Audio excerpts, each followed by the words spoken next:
The universe has a sense of humor, a terrible sense of humor, the kind that involves 27 alien warships getting vaporized by stellar weather while attempting to destroy a planet whose inhabitants were, at that exact moment, arguing about whether pineapple belongs on pizza.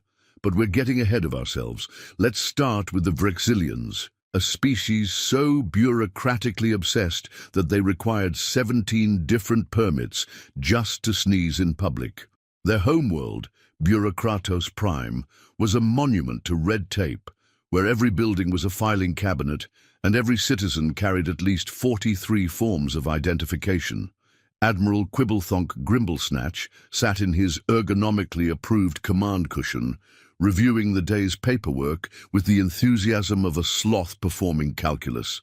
His three eyes, arranged in a triangle formation that made him perpetually cross-eyed, scanned document series 7749B, Planetary Extermination Requests, subsection Minor Galactic Inconveniences. "What in the name of the Great Galactic Tax Code is this?" he bellowed, his purple tentacles flailing dramatically at Form 89 Delta Zeta. His assistant, Lieutenant Mumblebonk Snifflebottom, shuffled forward nervously. Snifflebottom had the unfortunate distinction of being the only Vrexilian in history to fail his advanced paperwork certification exam 3 times. His career had been what one might charitably call a series of increasingly creative disasters. "Sir, that's the Earth filing, sir. It came through the Cosmic Inconvenience Department yesterday." Earth. What kind of ridiculous name is that for a planet? It sounds like dirt. Well, sir, technically speaking, according to their own linguistic classifications, I don't care what their linguistic classifications say, Snifflebottom. A planet called dirt is clearly an insult to galactic naming conventions. This requires immediate attention. Quibblethonck's middle eye twitched as he read further. The filing was a masterpiece of bureaucratic confusion. Some junior clerk in the Department of Cosmic Census had mistakenly classified humans as potentially hazardous to galactic paperwork standards, after observing their tendency to use digital signatures instead of the traditional 17-page authentication ritual. It says here that these humans have been conducting unauthorized weather modifications. Weather modifications, sir. Yes, they've been deliberately altering atmospheric pressure patterns without filing the proper environmental impact assessments. And look at this. His tentacles waved the form so violently it created a small windstorm in his office. They've been engaging in unauthorized orbital debris management. What the report had actually documented were weather balloons and satellite launches. But somewhere between the original observation and the 47 departmental reviews, the facts had become as twisted as a pretzel in a tornado. Sir, the regulations clearly state that any species engaging in unauthorized atmospheric manipulation must be eliminated for the good of galactic administrative order. Exactly. Snifflebottom, prepare the fleet. We're going to show these dirt dwellers what happens when you don't file your forms in triplicate. Meanwhile, 93 million miles away, Dr. Wilhelmina Crumplebatter was having what could only be described as a professionally frustrating morning. The head of the Riverside Solar Observatory, she possessed the rare combination of brilliant astrophysics knowledge and the social skills of a particularly antisocial hermit crab. "Nobody listens to solar weather warnings," she muttered, adjusting her thick glasses while staring at readings that would make a seasoned astronomer's hair stand on end. "Oh no, it's just boring old sun stuff, they say. Nothing exciting ever happens with solar flares, they say." The magnetograph was practically having a seizure. The solar wind measurements looked like someone had fed the equipment a steady diet of energy drinks and caffeine pills. Every instrument in her observatory was screaming that the sun was building up to what she could only describe as a cosmic hissy fit of unprecedented proportions. She picked up her phone and dialed the National Weather Service. "Hello, this is Dr. Crumplebatter at Riverside Observatory. I need to report an imminent X-class solar flare event that will likely... Ma'am, we handle terrestrial weather. You want NASA. I know what I want. This is going to affect terrestrial weather. The electromagnetic pulse will... Ma'am, please hold while I transfer you to our space weather division. 47 minutes and 12 transfers later, Wilhelmina found herself explaining solar physics to someone whose previous qualification was apparently knowing how to spell weather. So you're saying the sun might be angry? The sun doesn't get angry. It's a massive nuclear fusion reactor experiencing magnetic field realignment that will result in a coronal mass ejection of right, angry sun. Got it? We'll make a note. Wilhelmina hung up with the kind of force usually reserved for hammer-throwing competitions. Across town, Jake Thunderwhistle was preparing for his morning weather broadcast at Channel 7 News with his characteristic blend of optimism and complete ignorance of impending cosmic events. Jake had gotten into meteorology because he genuinely loved weather, which made him something of an oddity in a profession filled with people who seemed perpetually surprised that weather existed. Good morning, everyone. It's Tuesday, and it's going to be a fantastic day here in Riverside. We've got clear skies, gentle breezes, and absolutely nothing unusual happening in our atmosphere today. His weather map showed a cheerful collection of sunshine symbols and mild temperature readings. What it didn't show was that approximately 40,000 miles above his head, 27 alien warships were positioning themselves for what their targeting computers had calculated as optimal planetary sterilization formation Alpha 7. Commander Blixtworthine Grumplestomp stood on the bridge of the flagship Bureaucratic Vengeance, reviewing the attack coordinates with the methodical precision of someone who had never encountered a problem that couldn't be solved with the proper paperwork. Tactical Officer Quibblenuk, are all vessels in position for synchronized planetary bombardment? Yes, sir. All 27 ships are locked onto target coordinates. The planet's population centers have been identified and marked for administrative correction. Excellent. Have all captains confirmed their destruction permits are properly stamped and notarized? Sir, Captain Wibblethank of the Filing Cabinet of Doom is still waiting for his environmental impact assessment to be approved by the Department of Planetary Obliteration. What? We can't begin orbital bombardment without proper environmental clearance. This is a regulated military operation. While the Vrexilian fleet argued about permits, Earth continued its blissfully ignorant rotation. In coffee shops across the planet, humans debated pressing issues like whether the barista had spelled their names correctly. In offices, people engaged in the ancient ritual of pretending to work while actually shopping online. In schools, children learned about the solar system without any idea that part of it was currently planning their extinction. The sun, however, was building toward what solar physicists would later describe as a really spectacular tantrum. Deep in its core, magnetic field lines were twisting, building pressure like a cosmic pressure cooker that someone had forgotten to vent. Dr. Crumplebatter watched her instruments with growing alarm. This isn't just an X-class flare, she whispered to herself. This is going to be apocalyptic. She tried calling the observatory's emergency line, the university administration, and even her mother, who at least pretended to understand her work.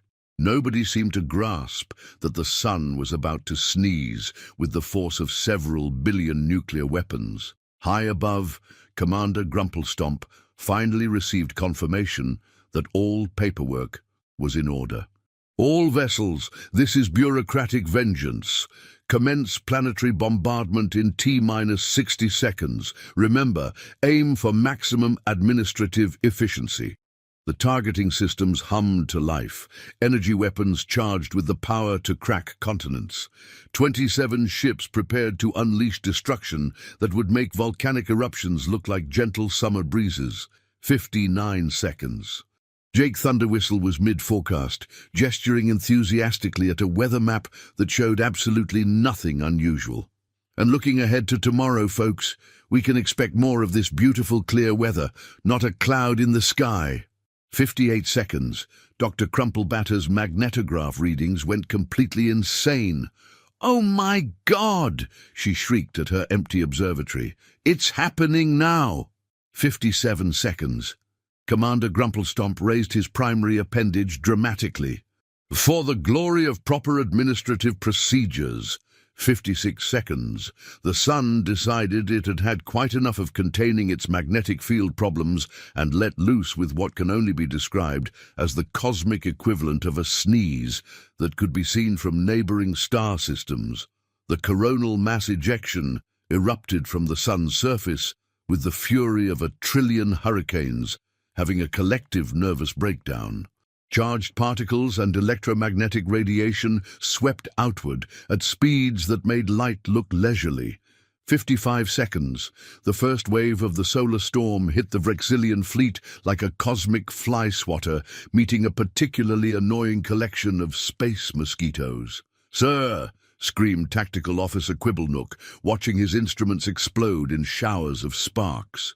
"We're detecting massive electromagnetic interference." "From where?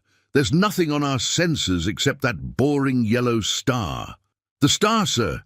The star is attacking us!" The electromagnetic pulse from the solar flare hit the fleet's electronics with the subtlety of a sledgehammer performing brain surgery. Shield generators failed. Navigation systems started displaying error messages in languages that didn't exist. Weapon systems began targeting each other in electronic confusion. "What do you mean the star is attacking us?" bellowed Grumplestomp as his command console began smoking. "Stars don't attack, they just sit there and burn hydrogen."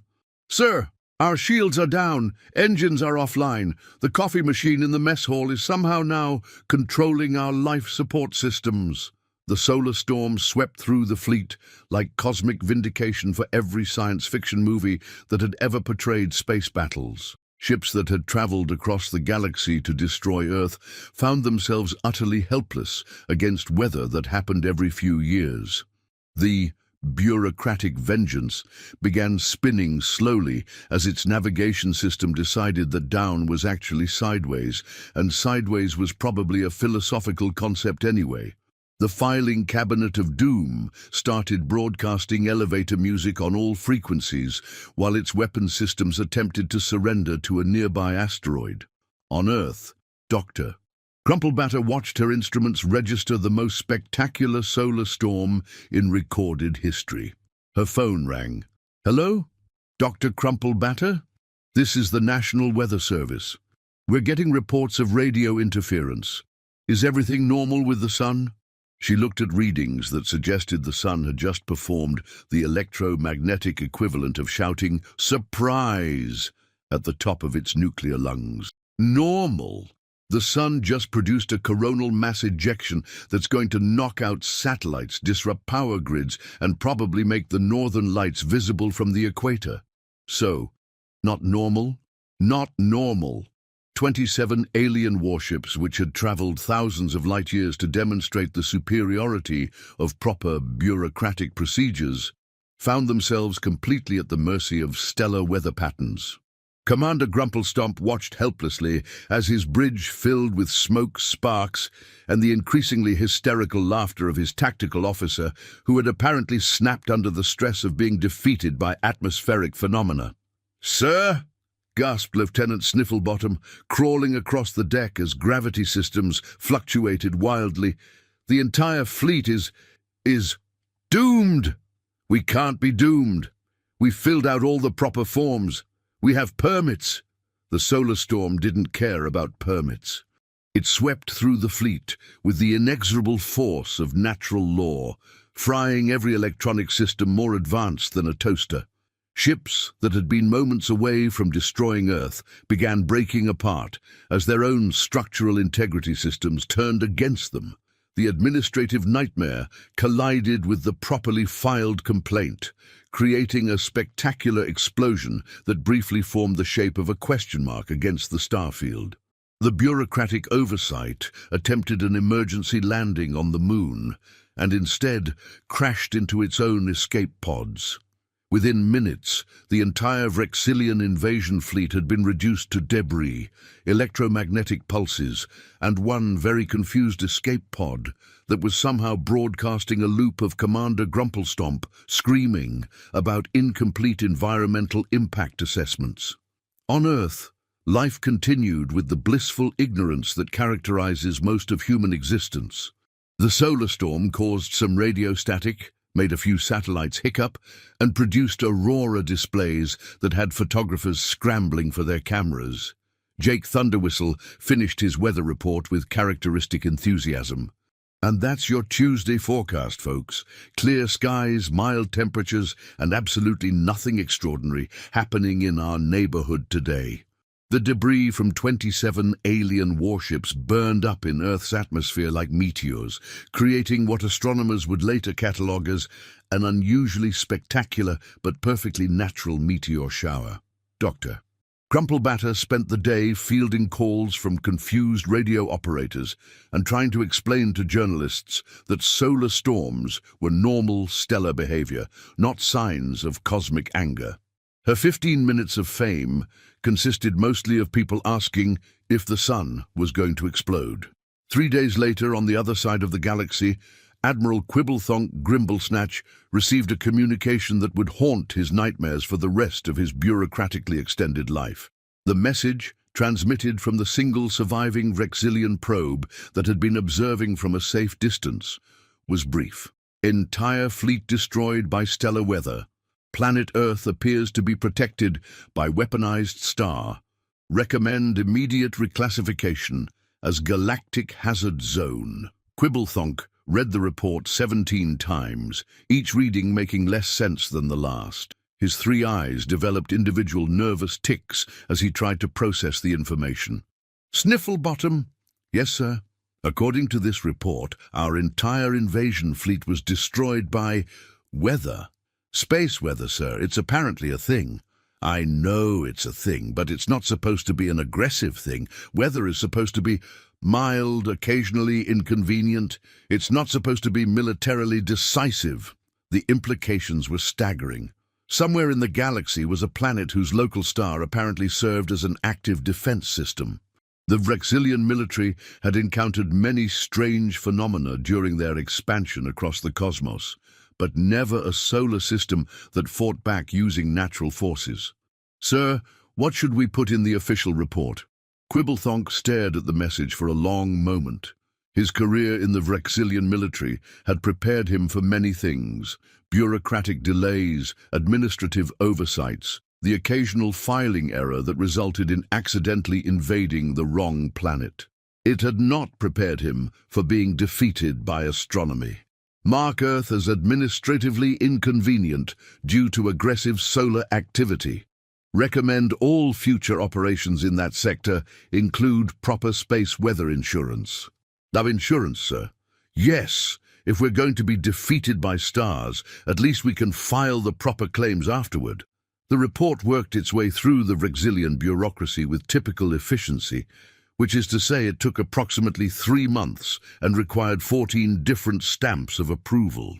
By the time it reached the Department of Galactic Conquest, the story had transformed through bureaucratic telephone into something far more terrifying than the truth. According to the final report, Earth was protected by an artificially intelligent star capable of coordinating precise electromagnetic attacks against incoming threats.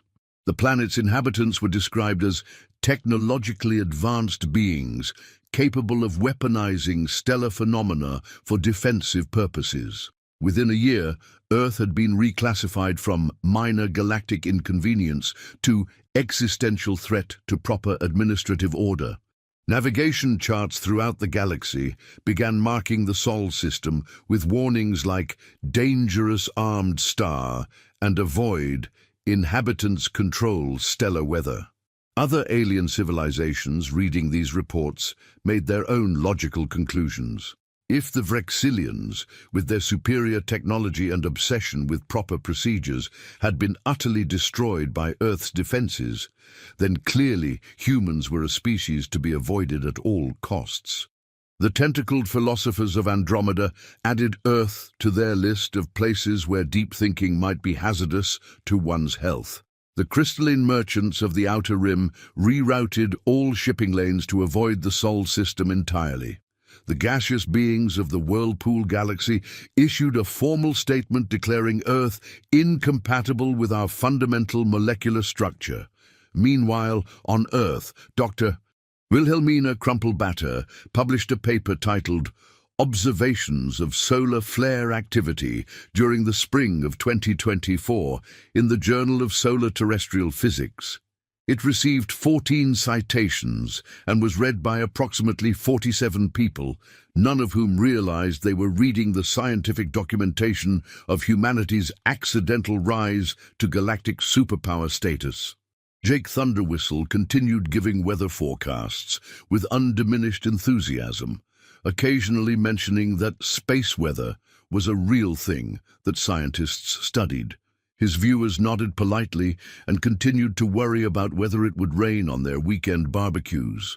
The pieces of the Vrexilian fleet that survived atmospheric entry were recovered by various government agencies and private collectors who catalogued them as unusual meteoritic materials and filed them away in warehouses next to other unexplained phenomena that bureaucrats preferred not to think about. Humanity's reputation in the galaxy grew with each retelling of the story. By the time the tale reached the gossip networks of the spiral-arm trading posts, humans had become terrifying beings capable of commanding stars themselves, who destroyed entire fleets with casual gestures toward their local sun. The Intergalactic Tourism Board issued a formal advisory. The Sol system is currently off-limits to all recreational travel due to reports of aggressive stellar behavior and potentially hostile inhabitants. Travelers are advised that local weather patterns may include directed energy weapons and coordinated electromagnetic attacks. Back on Bureaucratos Prime, Admiral Quibblethonk Grimblesnatch found himself assigned to the Department of Filing Cabinet Maintenance, a position traditionally reserved for officers who had demonstrated creative interpretations of military success. His daily reports now consisted of cataloguing office supplies and ensuring that all paperwork was stored at the proper angles. Lieutenant Mumblebonk Snifflebottom, the sole surviving officer from the Earth expedition, became something of a celebrity in military circles. His accounts of the star that fought back were told and retold in officer clubs throughout the galaxy, growing more dramatic with each telling. And then, Snifflebottom would say, leaning forward conspiratorially, their star just attacked us. No warning, no proper declaration of hostilities. It just started throwing electromagnetic radiation like some kind of cosmic barbarian. His audience would nod solemnly and make mental notes to avoid any system where stars might have opinions about military operations. The Vrexilian Department of Xenobiology opened a new research division dedicated to studying potentially sentient stellar phenomena, with a budget allocation that would have funded a small invasion fleet. Their primary conclusion, after years of study, was that Earth's sun appeared to be unreasonably aggressive for a standard G-type main sequence star. On Earth, solar research received a modest budget increase after Dr.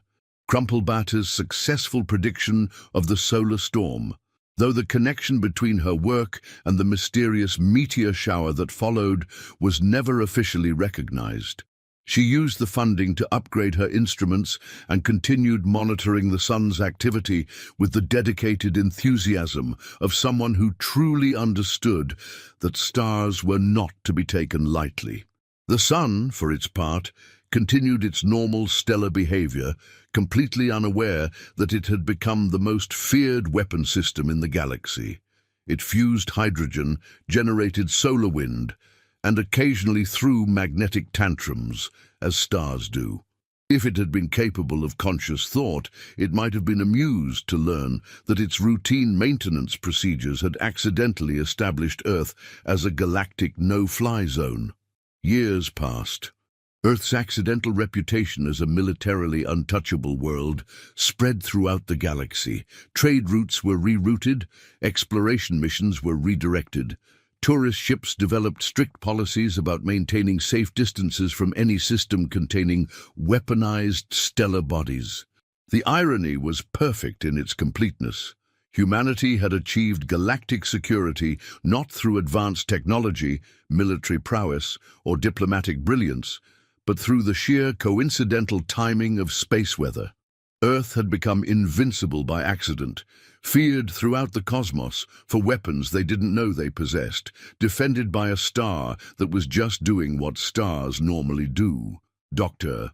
Crumple Batter eventually retired, her final paper being a retrospective analysis of solar activity that concluded with the understated observation that stellar phenomena continue to demonstrate the importance of comprehensive space weather monitoring. She never knew that her life's work had documented humanity's greatest military victory. Jake Thunderwhistle became the evening meteorologist at a larger station, where he continued to forecast weather with the cheerful ignorance that had made him accidentally prophetic. His predictions remained reliably optimistic and completely unaware that he was living in the most militarily secure solar system in the known galaxy. The Vrexilian Empire, meanwhile, had moved on to more manageable conquests, focusing their attention on civilizations that lacked the terrifying advantage of stellar defense systems. Their military academies now included mandatory courses on space weather awareness and identifying potentially aggressive astronomical phenomena. Indeed, in the depths of space, alien civilizations continued to whisper about the legendary Sol system, where humans lived under the protection of a star that destroyed fleets and asked no questions. Navigation computers automatically plotted courses that avoided the region entirely. Deep space explorers told cautionary tales about the dangers of approaching systems where the local star might take military action. The bureaucratic implications of Earth's accidental rise to galactic supremacy were staggering in their complexity. Within the Vrexilian Empire alone, 17 different departments had to be restructured to deal with the concept of naturally occurring military deterrence. The Department of Planetary Classification spent 3 years developing new categories that could adequately describe a world defended by astronomical phenomena. "We need a classification beyond Class X prohibited," declared senior bureaucrat Flibberty Gibbet Wobblesnook during a particularly heated committee meeting. "This is unprecedented. How do we file paperwork for a planet that's protected by physics?" The solution arrived at after 18 months of committee deliberation and 47 draft proposals was the creation of the Stellar Coincidence Protocol. Earth became the first and only planet classified as SCP-1, astronomically inconvenient for standard military operations. This classification required any future military operations in the Sol system to include a full astronomical consultant, comprehensive space weather insurance, and what the regulations euphemistically termed acts of star liability coverage. The insurance premiums alone made any potential invasion economically unfeasible. Back on Earth, the morning after the great solar sneeze that saved the world, Jake Thunderwhistle arrived at Channel 7 News with his usual cheerful obliviousness to cosmic events. His producer, Gladys Fizzlebottom, greeted him with unusual excitement. Jake, did you see the meteor shower last night? It was incredible. People are saying it was the most spectacular display in decades." Jake adjusted his tie and checked his weather maps, which showed nothing more exciting than a slight chance of afternoon clouds. "That's wonderful, Gladys. Natural phenomena are always exciting. Though technically meteor showers are usually predictable based on Earth's orbital position relative to debris fields. The phones haven't stopped ringing. Everyone wants to know if there's going to be more. You're our weather guy, so they're asking you." "Well," Jake said thoughtfully, "meteor showers are astronomical events, not meteorological ones, so they're not really my area of expertise." But I can certainly mention that space weather can sometimes produce spectacular visual displays. What Jake didn't know was that his casual mention of space weather during that morning's broadcast would be recorded, uploaded to the internet, and eventually become the most viewed weather forecast in human history. Within weeks, conspiracy theorists across the globe would be analyzing his words frame by frame, convinced he had somehow predicted the meteor shower with supernatural accuracy. Dr. Wilhelmina Crumplebatter, meanwhile, was experiencing what she would later describe as the most professionally vindicating 24 hours of my entire career. Her phone rang every 3 minutes with calls from reporters, government agencies, and fellow scientists, all wanting to know about the solar storm she had successfully predicted. "Dr. Crumplebatter," said the voice on her 20th call of the day, "this is Director Hufflepuff from the National Science Foundation. We understand you predicted yesterday's solar event with remarkable accuracy." "Finally!" Wilhelmina exclaimed, nearly dropping her coffee. "Someone who understands the significance." Yes, the magnetograph readings clearly indicated an impending X-class coronal mass ejection, and I tried to warn everyone, but we'd like to discuss funding for an expanded solar monitoring program. How does a budget increase of 300% sound? Wilhelmina sat down heavily in her chair. After years of having her solar weather warnings dismissed as boring sun stuff, she was suddenly the most popular astrophysicist on the planet. 300%? She whispered. "We're particularly interested in your ability to predict solar events that coincide with unusual astronomical phenomena." What Director Hufflepuff didn't mention was that several government agencies had detected the debris from the alien fleet and were desperately trying to understand what had happened. The official story was that a previously unknown asteroid field had been destroyed by the solar storm, but privately, certain individuals in very secure buildings were asking much more interesting questions. The Vrexilian survivors, all 3 of them, were currently floating in space in an escape pod designed for short-term emergencies, not indefinite cosmic exile. Lieutenant Snifflebottom had assumed command by virtue of being the highest-ranking officer who hadn't suffered a complete nervous breakdown. "Sir," said Ensign Bumblethwaite, the pod's communications officer, "we've managed to establish contact with Fleet Command." "Excellent. Tell them we need immediate rescue and that Earth is far more dangerous than our intelligence indicated." "Well, sir, there's been a slight complication with the communication. The solar storm damaged our transmission equipment and our message appears to be somewhat garbled." What had actually happened was that their distress signal, filtered through damaged electronics and cosmic interference, had reached Vrexilian Command as "Earth controls stellar weapons, fleet destroyed by artificial star, humans command cosmic forces, immediate galactic quarantine required."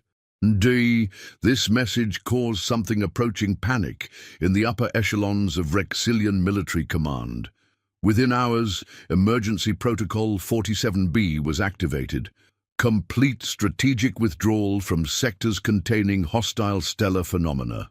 Admiral Quibblethonk Grimblesnatch found himself in the unprecedented position of having to explain to his superiors that an entire invasion fleet had been defeated by weather. "Let me understand this correctly," said Grand Admiral Blitherington Pomplebonk, his 4 eyes narrowing in disbelief. "You're telling me that 27 warships, equipped with the finest military technology in the galaxy, were destroyed by sunshine?" "Not exactly sunshine, sir, more like angry sunshine. Very, very angry sunshine that threw electromagnetic tantrums at precisely the wrong moment." "Angry sunshine? The technical term is coronal mass ejection, sir, but the effect was essentially the same as if their star had deliberately attacked our fleet." The Grand Admiral's tentacles writhed in agitation. "Stars don't attack fleets, Grimblesnatch. Stars sit in space and burn things. That's what they do." "Yes, sir, that's what I thought too, sir. But apparently this particular star has opinions about military operations in its vicinity." The conversation continued in this vein for several hours, with each exchange making the situation sound progressively more impossible and terrifying. By the end of the discussion, the official Vrexilian position was that Earth was protected by a potentially sentient stellar entity with aggressive territorial instincts. The ripple effects of this conclusion spread throughout the galactic community with the speed of really bad news in a small town. The Confederation of Worried Aliens held an emergency session to discuss the Sol System problem. The Galactic Insurance Consortium immediately reclassified Earth's solar system as uninsurable for military purposes. The Intergalactic Postal Service rerouted all shipping to avoid what they termed the aggressive star zone. The tentacled philosophers of Andromeda, a species known for their deep thinking and tendency to overthink absolutely everything, published a 17-volume treatise titled On the Existential Implications of Militarized Stellar Bodies. The work became a bestseller throughout the galaxy, primarily because nobody could understand it, which made it seem very important. The crystalline merchants of the Outer Rim, being practical beings focused on profit margins, simply updated their trade route calculations to avoid the Sol system entirely. Their updated navigation charts included the helpful notation, "Warning, local star known to disintegrate customers." The gaseous beings of the Whirlpool Galaxy, who communicated primarily through interpretive atmospheric disturbances, issued what can best be translated as a formal statement of atmospheric concern regarding the solid beings who have somehow convinced their star to participate in military activities. Meanwhile, on Earth, the effects of the solar storm were already fading into the normal background noise of human existence. Power grids had been temporarily disrupted, some satellites had experienced minor glitches, and radio operators had dealt with static for a few hours. For most humans, it had been a mild inconvenience at best. Dr. Crumplebatter spent the following weeks giving interviews to journalists who clearly didn't understand solar physics, but were very excited about space weather.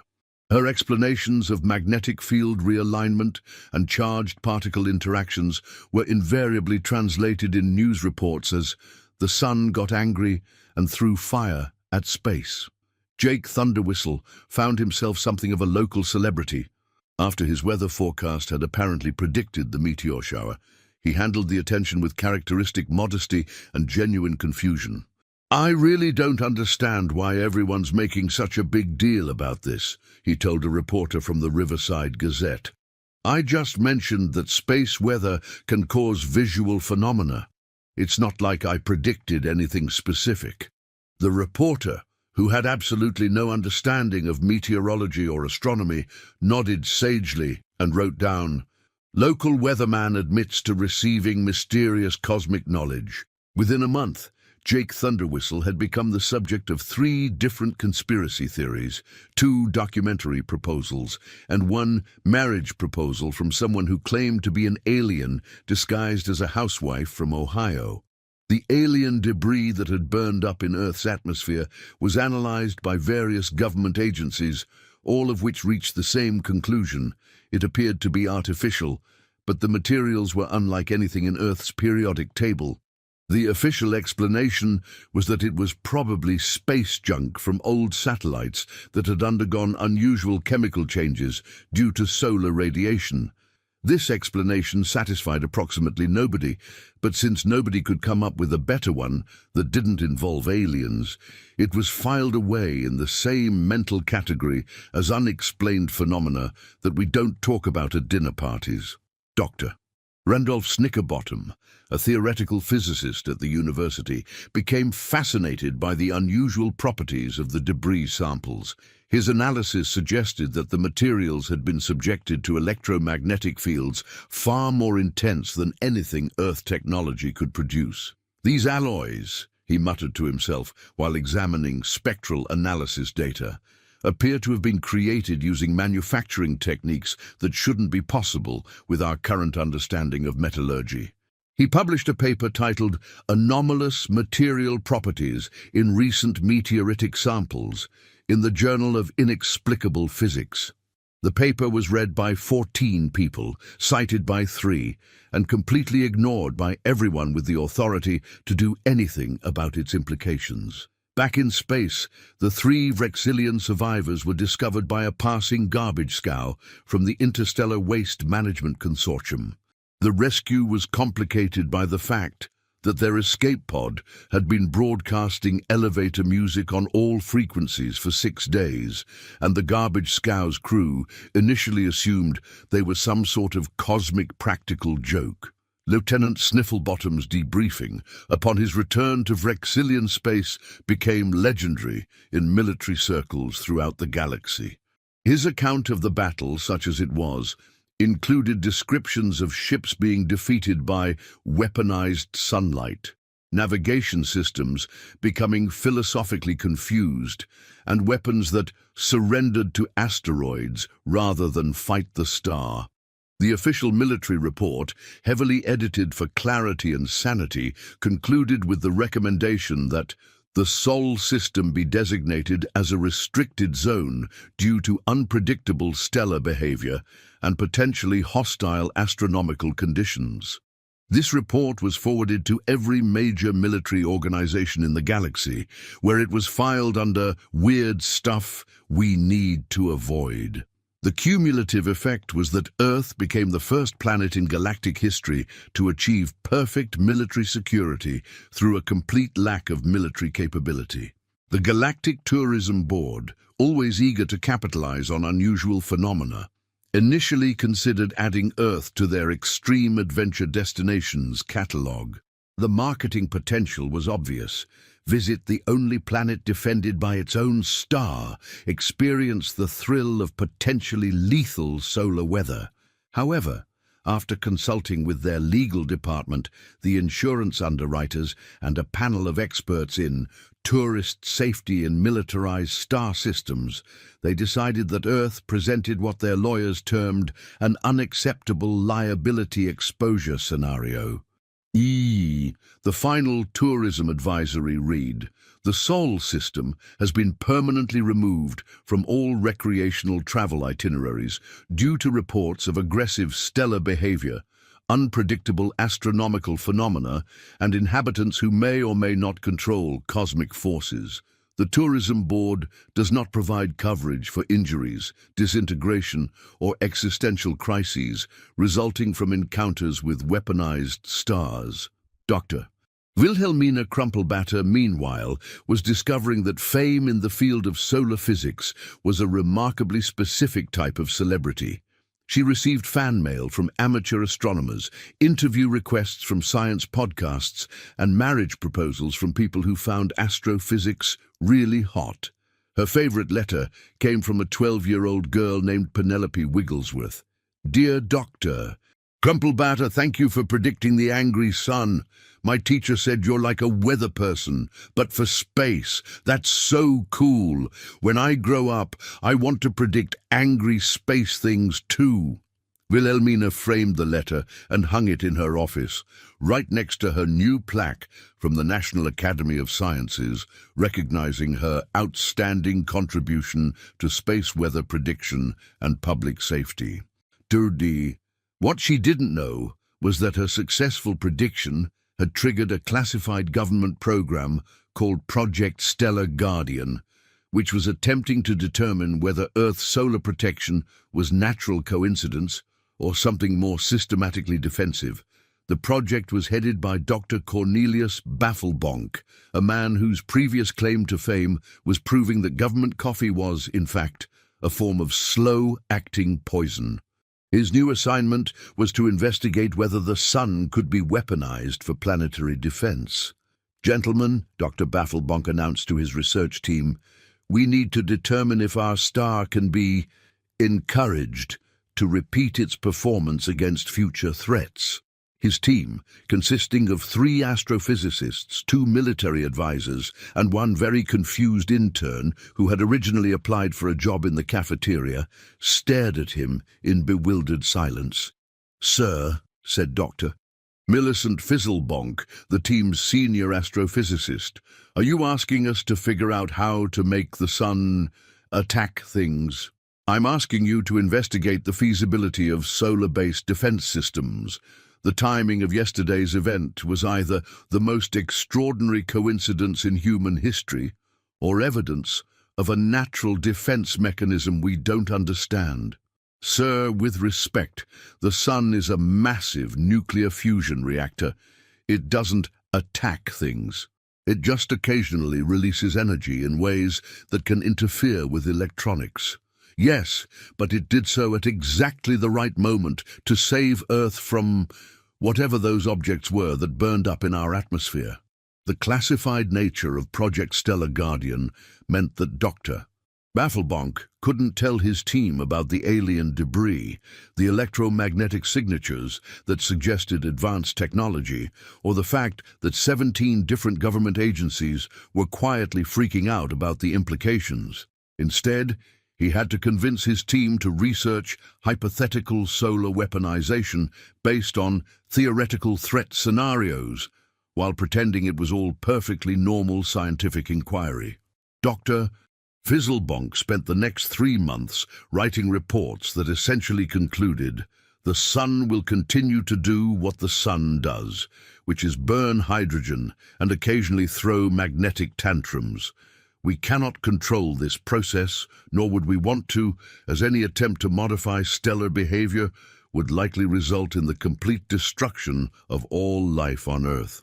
Her final report included the memorable line, "Attempting to weaponize the sun would be like trying to train a hurricane to fetch your newspaper." Theoretically fascinating, practically impossible, and almost certainly fatal to everyone involved. Meanwhile, Jake Thunderwhistle's career had taken an unexpected turn toward the cosmic. His weather forecasts now included regular mentions of space weather and its potential effects on satellite communications, power grids, and the general cosmic neighborhood. His viewers loved it. Letters poured in asking about solar flare predictions, aurora forecasts, and whether the sun was likely to get angry again soon. Jake answered these questions with his characteristic blend of scientific accuracy and complete obliviousness to their underlying implications. "Well, Margaret," he would say, reading viewer mail on air, "the sun follows an 11-year activity cycle, so we can expect increased solar activity for the next few years. But don't worry. Solar flares are a natural part of stellar behavior, and our planet is well equipped to handle normal space weather events."